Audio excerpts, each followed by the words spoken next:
Bem com vocês? Na aula de hoje a gente vai falar um pouquinho então sobre distribuição eletrônica, tá? Quando a gente pensa em distribuição eletrônica, a gente está pensando na distribuição dos elétrons. Lembrando que, como a gente já falou nas últimas aulas, quando a gente pensa nessa distribuição eletrônica, a gente está pensando nos níveis energéticos. A gente sabe que os nossos níveis vão de 1 a 7, é o máximo que a gente tem atualmente, tá? Então, nesses nossos níveis, que são o que a gente chama de camadas, a gente tem então os nossos subníveis. Esses nossos subníveis são S, P, D e F. Cada uma dessas camadas, ela comporta uma quantidade máxima de subníveis, tá? É isso que tem nessa tabelinha que eu até falei já na última aula. Então, só para relembrar. Na camada K, a gente só tem o subnível S. Na camada L, a gente tem o S e o P. Na M, o S, o P e o D. Na N, SPDF. Na O, SPDF. Na P, SPD. E na Q, SP. Para que serve isso, tá, gente? Isso daqui, a gente sempre vai fazer essa distribuição em nível de energia, a partir de um diagrama de Linus Pauling, que é esse diagraminha aqui de Pauling, tá? Para que ele usa isso? A partir desse diagrama, a gente consegue determinar qual é o nosso nível eletrônico e qual é o nosso subnível. Mas para que isso serve? Isso serve principalmente quando a gente for compreender as ligações químicas. Por quê? Porque a gente consegue determinar quais são as camadas, quais são os níveis que realmente estão fazendo parte dessa nossa ligação. Então, isso daqui é extremamente importante para a compreensão dos próximos conteúdos, tá? O que só que eu quero chamar a atenção de vocês? Prof, eu preciso decorar esse diagrama? Não exatamente, tá, gente? Tem um jeitinho de vocês construírem ele, que é o que eu vou falar para vocês agora. Então, se vocês observarem, a gente vai de 1 a 7 na primeira. Então, S, que é o de todo mundo. Na segunda, a gente vai de 2 a 7. Na outra, de 3 a 6. E a outra, 4 e 5. Observem que é quase um triângulo, não é bem um triângulo, mas dá pra gente fazer uma relação com isso, tá? O que não tem aqui nesse diagrama, que eu acho que é bem relevante eu falar pra vocês, é que faltam os numerozinhos, tá? Por quê? Tá vendo que tem esses numerozinhos aqui? Eles representam pra gente a quantidade máxima de elétrons que cada subnível comporta. Então, no S, a gente só pode ter 2, no P, 6, no D, 10, no F, 14. Tá? Então, esses ali representam pra gente a quantidade máxima de elétrons. Se vocês quiserem escrever aqui, ó, podem ficar à vontade. Outra coisa que eu queria já que vocês escrevessem é que esses níveis aqui, puxa uma flechinha e escreve assim, correspondem ao período na tabela periódica. Depois eu falo para vocês um pouquinho mais sobre isso, tá? Então, a gente tem aqui os nossos níveis e como que a gente constrói, então, essa distribuição eletrônica.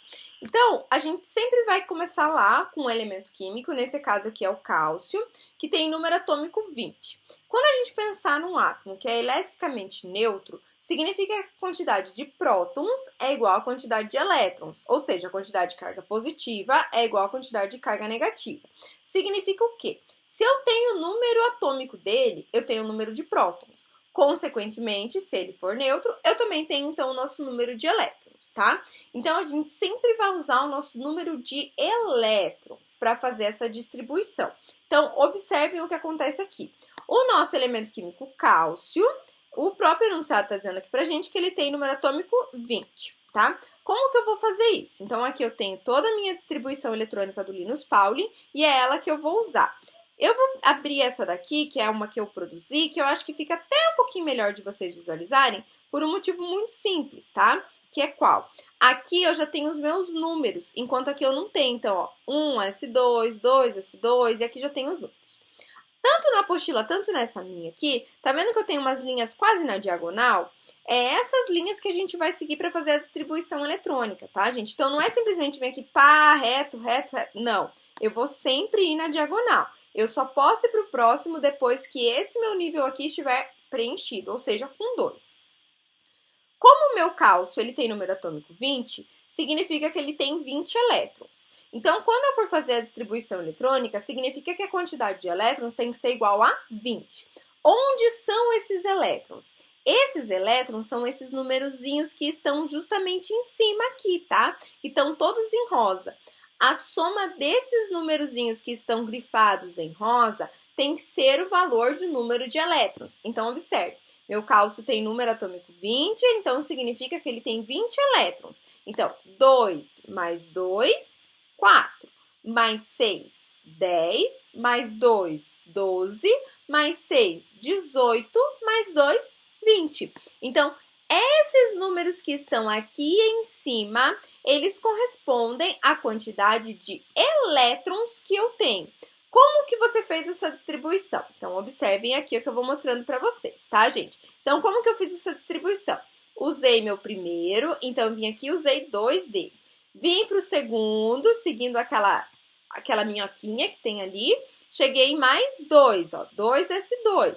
Depois eu fui na sequência, 2P6, 3S2, 3P6 e 4S2.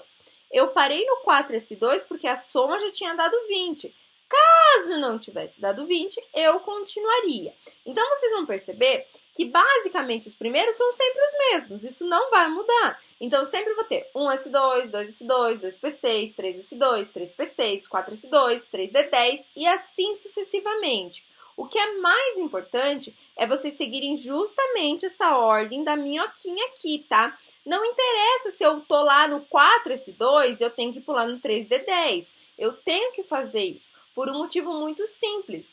Essa daqui é a regra do diagrama de Linus-Pauling. Então, a gente tem que seguir essa regrinha para a gente conseguir determinar esses níveis energéticos, tá? Por quê? Esses elétrons, eles estão divididos em subníveis de energia. Então, a gente tem do menor para maior energia. Por isso que a gente não tem uma sequência lá, eu só vou pro 3 depois que eu preencher todos do 2. Não, não é necessário fazer isso, ok? Quando a gente olhar, então, essa distribuição, tá vendo que ele separou por camadas? Como que eu sei essa separação por camadas? Tá vendo que eu tenho um númerozão grande que vem na frente, que eu até coloquei em verde aqui? Esses aqui são os números que representam as nossas camadas energéticas. Então, observe. Na minha primeira camada, que é a camada K, eu tenho o S2, um S2. Na minha segunda camada, eu tenho tanto meu subnível S2, tanto meu subnível P6. Isso é possível? Sim, porque lá na minha segunda camada tem o S e tem o P. E lá na minha terceira camada eu posso ter S, P, D. Sempre vai ter os três? Não. Posso ter. Por quê? Porque é uma questão de energia. Observem aqui, ó, tá vendo que eu tô falando pra vocês? Eu só tenho S e eu só tenho P. Prof, mas não tá aparecendo o D, tem problema? Nenhum problema, não precisa aparecer. Por quê? Porque é uma questão de energia, tá? E aqui na minha quarta camada, eu só tenho S2. Lembrando que eu sempre tenho que chegar até o meu número atômico, ou seja, meu número de elétrons. Sempre eu preciso lembrar o quê, gente? Que a soma desses numerozinhos aqui de cima tem que ser igual à quantidade de elétrons que meu átomo tem. Se eu chegar nessa minha quantidade de elétrons, fechou, tá certinho, ok? Outra coisa bem relevante. Quando a gente olha para o S aqui, significa que ele pode ter no máximo 2, mas ele também pode ter um apenas, tá? Então, se uma determinada distribuição eletrônica precisar deixar 4S1, eu posso? Pode, é assim que a gente faz, tá? O P, mesma coisa, cabem no máximo 6, mas eu posso ter 1, 2, 3, 4 ou 5. Eu posso ter 7? Não, em hipótese alguma. Por quê? Porque é no máximo 6. Mesma coisa para o D, mesma coisa para o F, tá?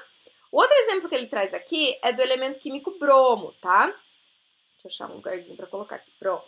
O bromo, gente, ele tem número atômico 35. Então, observe que vai acontecer bem isso que eu falei para vocês. Então, ó, tenho que dar a sominha total aqui dos meus números, tem que ser 35. Então, 1S2, 2S2, 2P6, 3S2, 3P6, 4S2, 3D10, 4P5.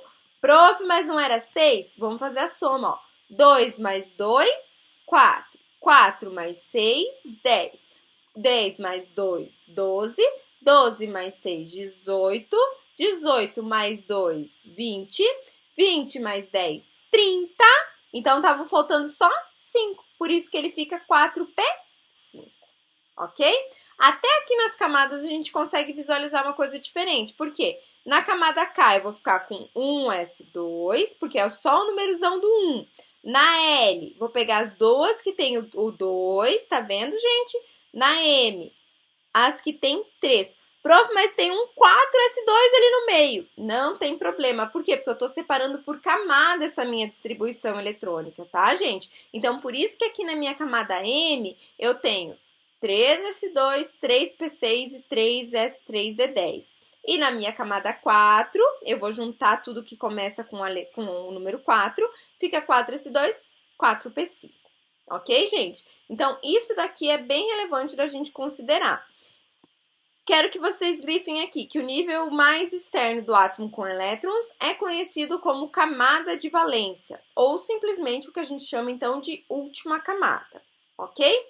Eu vou resolver com vocês um exercício que eu acho que vai ficar mais simples de vocês visualizarem, tá? Então vamos lá.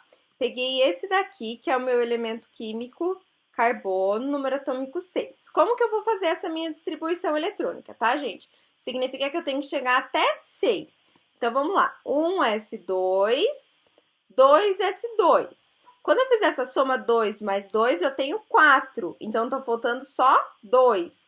Meu próximo aqui na minha sequência é o meu 2p6. Mas como eu já tenho 4, eu só vou precisar de 2. Por isso que ele vai ficar 2p2. Olha lá, ó. 1s2, 2s2, 2p2. Beleza, gente? Aqui a gente já fica um pouquinho mais simples a gente visualizar. Quando a gente for fazer a distribuição eletrônica para um íon, a gente precisa lembrar que os nossos íons eles podem ganhar ou perderem elétrons, tá? Quando a gente pensa quando um átomo está positivo, significa então que ele perdeu elétrons. Eu vou mandar outro videozinho que explica isso melhor para vocês, tá? E quando o nosso elemento ele está negativo, identifica que ele ganhou elétrons, tá?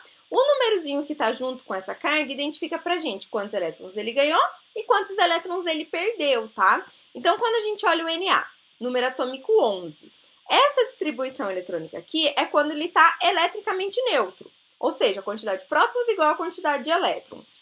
Nessa situação aqui, ó, meu Na, tá vendo que ele tá mais 1, ou seja, simplesmente mais, significa que ele perdeu um elétron. Por isso que ele tá positivo. Então, por isso que a distribuição eletrônica desse meu íon aqui desaparece esse meu último aqui, porque ele perdeu um elétron. Então, ao invés de eu contar até 11, eu vou contar só até 10. O número atômico dele permanece 11. Porém, a quantidade de elétrons ela vai mudar. E isso acontece justamente pelo fato dele ter se tornado um cátion, ou seja, ele perdeu um elétron.